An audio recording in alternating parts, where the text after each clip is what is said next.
अस्सलाम वालेकुम dear student, my name is Zubair Anwar. आज हम बात करेंगे chapter 10 general properties of waves के अंदर न्यूमेरिकल्स की। आज हम सॉल्व करेंगे प्रॉब्लम्स। आइए प्रॉब्लम्स की तरफ चलते हैं।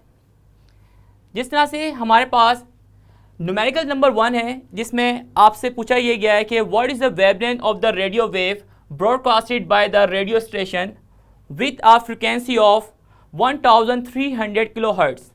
इसमें हमने मालूम करनी है वेवलेंथ। तो सबसे पहले इसको रीड करते हैं एक बार, क्योंकि न्यूमेरिकल के अंदर सबसे इंपॉर्टेंट चीज़ होती है कि एक बार आपने प्रॉब्लम को केयरफुली रीड करना होता है। So first of all, what is the wavelength of the radio wave broadcasted by the radio station with the frequency of 1300 kilohertz. अब यहाँ पर आप देखें कि हमें डेटा बनाएंगे। डेटा के अंदर यहाँ पर जो गिवन पैरामीटर है हमारे पास वो है फ्रिक्वेंसी। वेव की जो फ्रिक्वेंसी है वो है हमारे पास 1300 किलो हर्ट्ज़। 1300 किलो हर्ट्ज़ आप इसे कन्वर्ट करेंगे हर्ट्ज़ के अंदर। सो चूँकि आपको पता है कि 1300 किलो का मतलब 1000, आप इसे अब 1000 से मल्टीप्लाई करेंगे। सो ये हो जाएगा मल्टीप्लाई बाय 1000, आप आ जाएंगे यहाँ पर हर्ट्ज़ के अंदर। इसको सॉल्व करें फर्दर तो इसका आंसर आएगा 13000 हर्ट्ज़। चूँकि रेडियो वेव्स एक इलेक्ट्रोमैग्नेटिक वेव्स है और इसकी जो स्पीड होती है वो कांस्टेंट होती है। Speed of the radio wave is 3 × 10⁸ metre per second. मालूम क्या करना है हमने? मालूम करनी है हमने वेवलेंथ मीन्स लैम्डा की वैल्यू इसके अंदर मालूम करनी है, which is our question mark. So frequency given है, स्पीड हमें मालूम है, हमने मालूम करनी है वेवलेंथ। सो वेवलेंथ कैसे मालूम करेंगे? हमें पता है कि स्पीड ऑफ द वेव बराबर होती है फ्रीक्वेंसी मल्टीप्लाई बाय वेवलेंथ। सो यहाँ पर हमारे पास जो अननोन है वो अननोन है लैम्डा। तो लैम्डा के लिए फॉर्मूला अरेंज कर लेते हैं, ये जगह c divide by frequency. So lambda बराबर हो गया speed divide by frequency. So lambda is equal to c की वैल्यू में मालूम है 3 × 10⁸ डिवाइड बाय फ्रीक्वेंसी गिवन है 1300। जब आप इसको डिवाइड करवाएंगे तो आपके पास एक नंबर आएगा which is equal to 230.76 metre. So ये हमारे पास जो रेडियो वेव्स थी जिसकी फ्रीक्वेंसी थी 1300 किलोहर्ट्ज़, उससे करस्पॉन्डिंग जो वेवलेंथ है वो है हमारे पास 230.76 मीटर। तो इस तरह से हमने जो हमारे पास अननोन था वेवलेंथ उसे हमने मालूम कर लिया है, जो डेटा गिवन था उसको यूज़ करते हुए। अब हम बात करते हैं सेकंड प्रॉब्लम की। न्यूमेरिकल नंबर 2 के अंदर हमने देखना ये है कि wave moving in the pound have a wavelength of 1.6 metre and a frequency of 0.0 hertz. Calculate the speed of the waves. तो इसमें हमने क्या मालूम करना है कि एक तालाब है जिसके अंदर हम देख रहे हैं कि वाटर वेव्स कैरी हो रही हैं। उस वाटर वेव की हमने मालूम करनी है स्पीड, जबकि हमें वाटर वेव की जो वेवलेंथ है वो यहाँ पे गिवन है 1.6 मीटर। डेटा के अंदर आप देख रहे हैं कि वाटर वेव की जो वेवलेंथ है वो गिवन है, wavelength is giving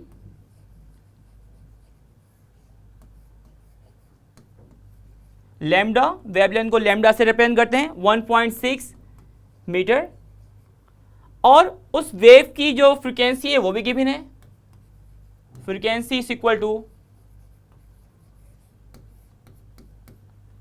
0.80 hertz.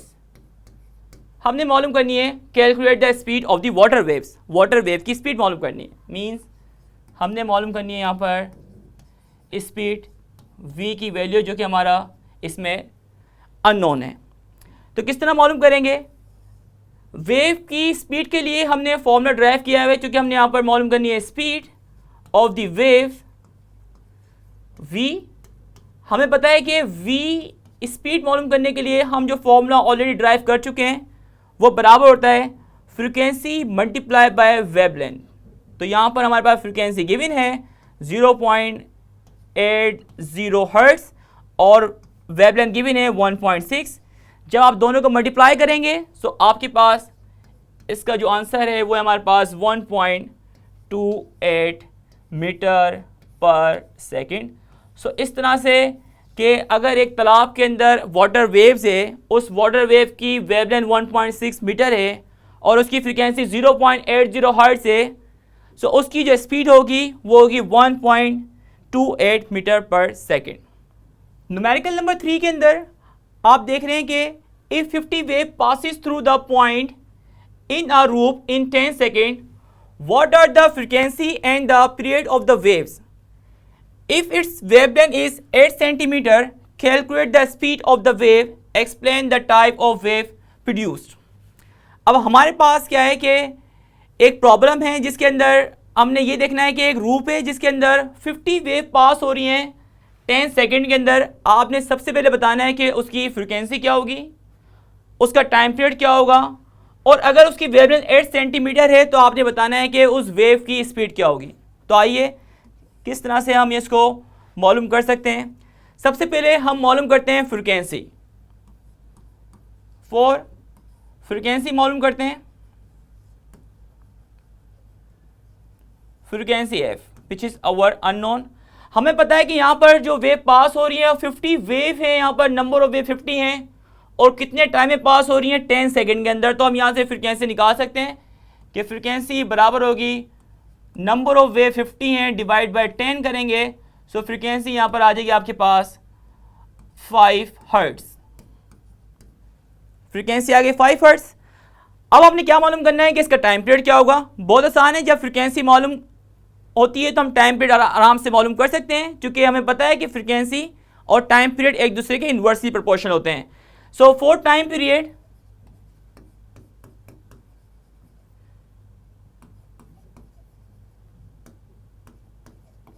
Time period हमें पता है कि T इज इक्वल टू बराबर होता है 1 आवर एफ के। फ्रीक्वेंसी हम ऑलरेडी कैलकुलेट कर चुके हैं 5 हर्ट्ज से। सो टाइम पीरियड बराबर हो जाएगा 1 आवर 5, आंसर आएगा आपके पास 0.2 second. This is the time period. अब हम यहाँ पे आप देख रहे हैं कि फ्रीक्वेंसी हमने मालूम कर लिया है, टाइम पीरियड मालूम हो गया है। अब आपने मालूम करना है कि if the wavelength is 8 centimetre, तो वेव की स्पीड कैसे मालूम करेंगे। तो यहां पर आप देखते हैं कि आपने मालूम करनी है फॉर स्पीड v बराबर होता है हमारे पास फ्रीक्वेंसी मल्टीप्लाई बाय वेवलेंथ। तो ये हो जाएगा v is equal to, frequency हमने निकाली है 5 हर्ट्ज मल्टीप्लाई बाय वेवलेंथ यहाँ पे गिवन है 8 सेंटीमीटर। इसको कन्वर्ट करेंगे मीटर के अंदर तो ये आंसर आएगा आपके पास 0.08। तो स्पीड बराबर हो जाएगी 0.4 मीटर पर सेकेंड। सो इस तरह से हमने वेव की स्पीड मालूम कर ली, उसका टाइम पीरियड कितना था वो मालूम कर लिया और फ्रीक्वेंसी मालूम कर ली। तमाम जो हमारे पास अननोन थे, फ्रीक्वेंसी, टाइम पीरियड और स्पीड, ये तीनों पैरामीटर हम मालूम कर चुके हैं।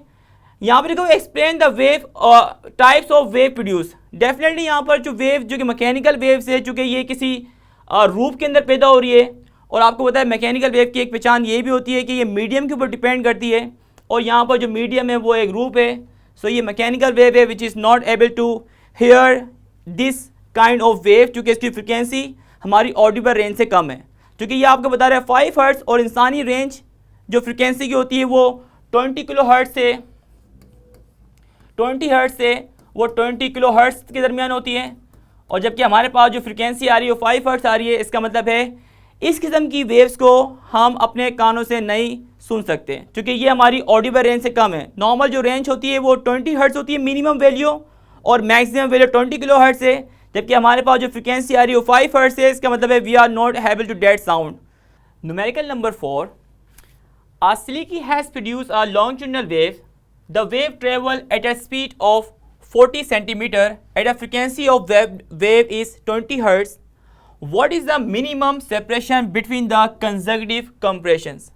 हमारे पास एक सिलिंकी है जिसके अंदर लॉन्गिट्यूडनल वेव को प्रोड्यूस किया गया है और उसकी जो स्पीड है यहाँ पर गिवन है वो है 40 सेंटीमीटर पर सेकेंड और फ्रिक्वेंसी है 20 हर्ट्ज। आप ये बताएं कि मिनिमम सेपरेशन क्या होगी। मीन्स आपने इसमें मालूम करनी है, डेटा बनाएंगे इसके अंदर, डेटा बनाएंगे इसमें हमने मालूम करनी है यहाँ पर वेवलेंथ। मिनिमम सेपरेशन का मतलब ये होता है कि आपने इससे मालूम करनी है वेवलेंथ लैम्डा, जो कि इस प्रॉब्लम के अंदर हमारा अननोन है, और जो गिवन पैरामीटर है यहाँ पर वो वेव की स्पीड है। स्पीड गिवन है हमारे पास, speed of the wave is equal to 40 centimetre per second. हम इसको कन्वर्ट करेंगे मीटर पर सेकेंड के अंदर, डिवाइड बाय 100 करेंगे 40 को, तो आंसर आएगा आपके पास 0.4 मीटर पर सेकेंड। और वेव की जो फ्रिक्वेंसी है वो गिवन है यहाँ पर, frequency of the wave f is equal to 20 hertz. मालूम ये करना है हमने, वेवलेंथ मालूम करना है। तो आइए सोल्यूशन पे चलते हैं, सोल्यूशन पे आते हैं हम। सोल्यूशन करना है हमने किसके लिए, वेवलेंथ के लिए। फॉर वेवलेंथ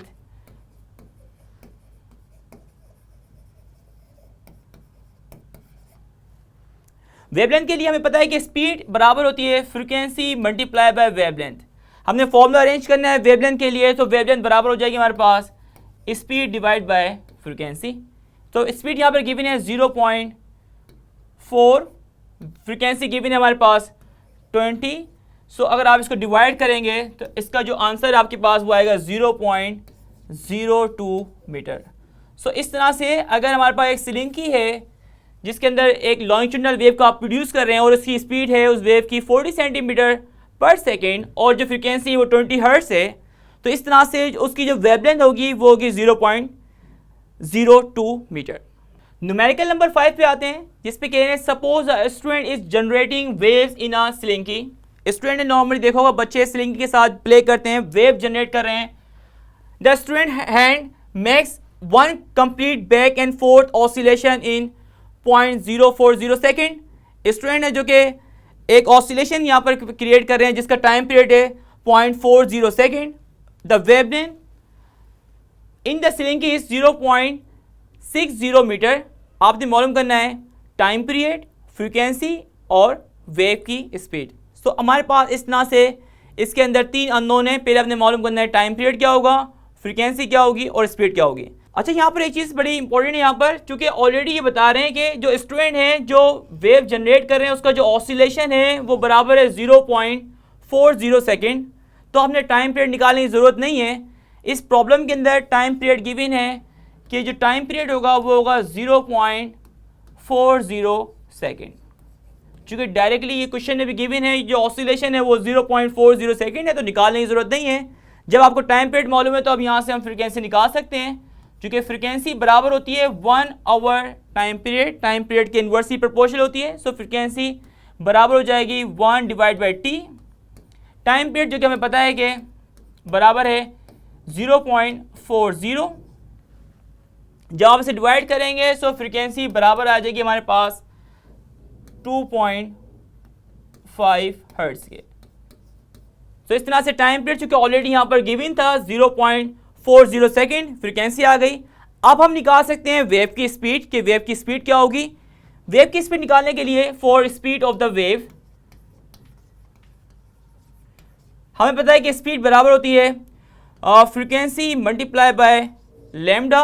तो यहाँ पर हमारे पास जो फ्रीक्वेंसी है वो बराबर है 2.5 हर्ट्ज के और जो वेवलेंथ है हमारे पास वो बराबर है 0.60 मीटर के। तो हम निकाल सकते हैं स्पीड 2.5 मल्टीप्लाई बाय 0.60, इसको मल्टीप्लाई करेंगे तो आंसर आएगा हमारे पास 1.5 मीटर पर सेकेंड।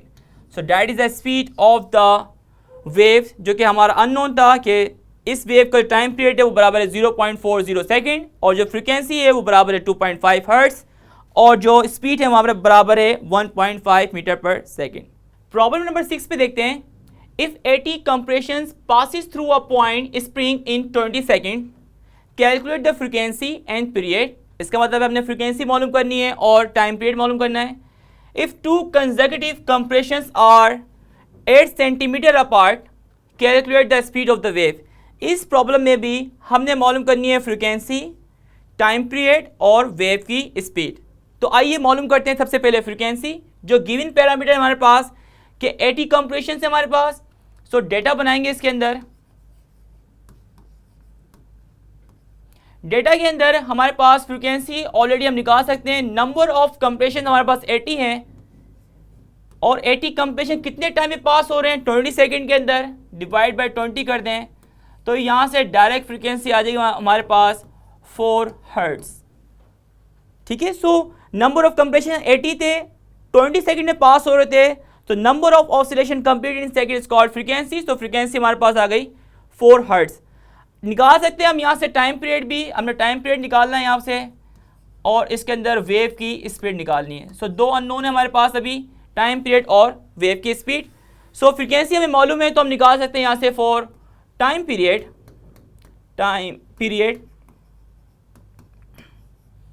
सो टाइम पीरियड चूंकि फ्रीक्वेंसी के इन्वर्सली प्रोपोर्शनल होता है 1/f लिखेंगे। यहाँ से आप हमारे पास फ्रीक्वेंसी गिवन है 4 हर्ट्ज जो कि हम निकाल चुके हैं। सो 1 डिवाइड बाई 4 करेंगे, सो आंसर आएगा आपके पास 0.25 सेकेंड। सो ये हमारे पास टाइम पीरियड आ गया 0.25 सेकेंड। उसके बाद हमारे पास है calculate the speed of the wave. For speed के लिए क्या करेंगे, स्पीड हमें पता है कि बराबर होती है फ्रीक्वेंसी मल्टीप्लाई बाय वेवलेंथ। चूंकि हमारे पास जो वेवलेंथ है वो 8 सेंटीमीटर अपार्ट है, इसको कन्वर्ट करेंगे मीटर के अंदर, चूंकि सेंटीमीटर में गिवन है तो क्या करेंगे v is equal to, frequency हम ऑलरेडी निकाल चुके हैं 4 हर्ट्ज से, 4 मल्टीप्लाई बाय, इसको आप कन्वर्ट करेंगे सेंटीमीटर में, डिवाइड बाय 100 करेंगे तो इसका आंसर आएगा 0.08। जब आप इन दोनों को मल्टीप्लाई करेंगे तो आंसर आएगा आपके पास 0.32 मीटर पर सेकेंड। तो इस तरह से हमारे पास हमने फ्रीक्वेंसी निकालना थी जो कि बराबर है 4 हर्ट्ज के और टाइम पीरियड बराबर है 0.25 सेकेंड के और वेव की स्पीड बराबर है 0.32 metre per second. Numerical number 7 पे आते हैं। Waves on a swimming pool propagate at 0.90 metre per second if you splash the water at one end of the pool and observe the wave go to the opposite end, reflect and returns in 30 seconds, how far away is the other end of the pool?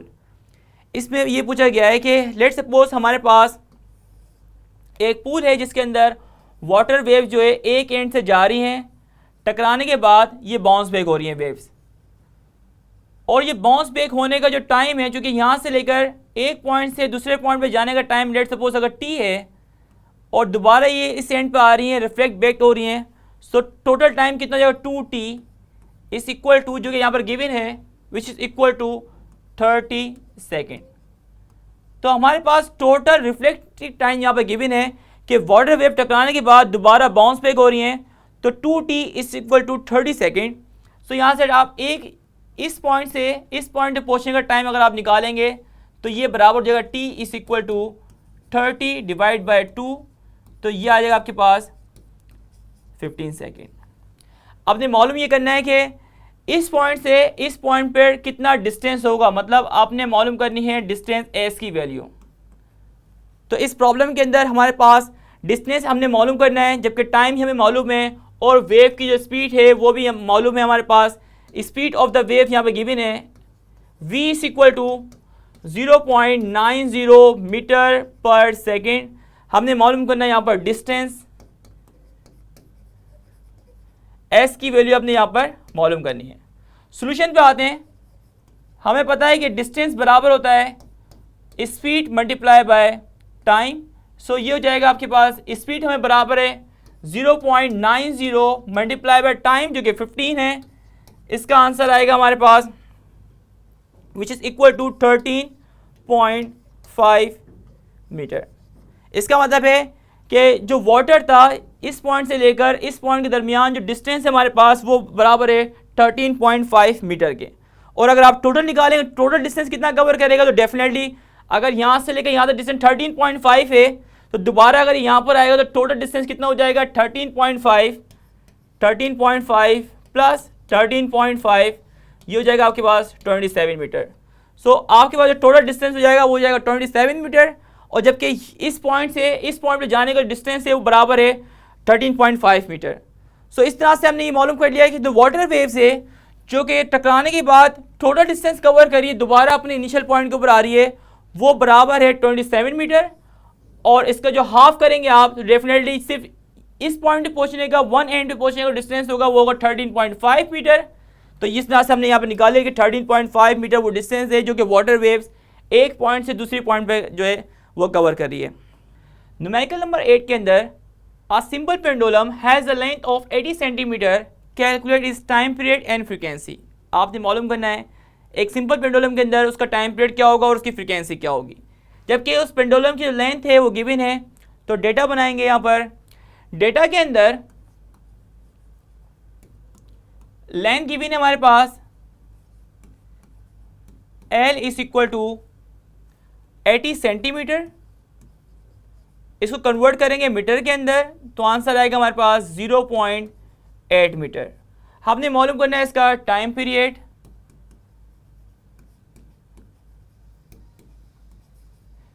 मालूम करना है T, और मालूम करनी है हमने इसकी frequency.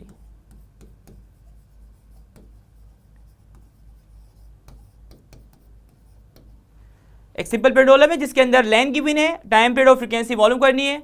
हमें पता है कि सिंपल पेंडुलम के अंदर जो टाइम पीरियड का फॉर्मूला होता है T is equal to 2 pi under root L over G, जबकि G की वैल्यू 9.8 यूज़ करेंगे।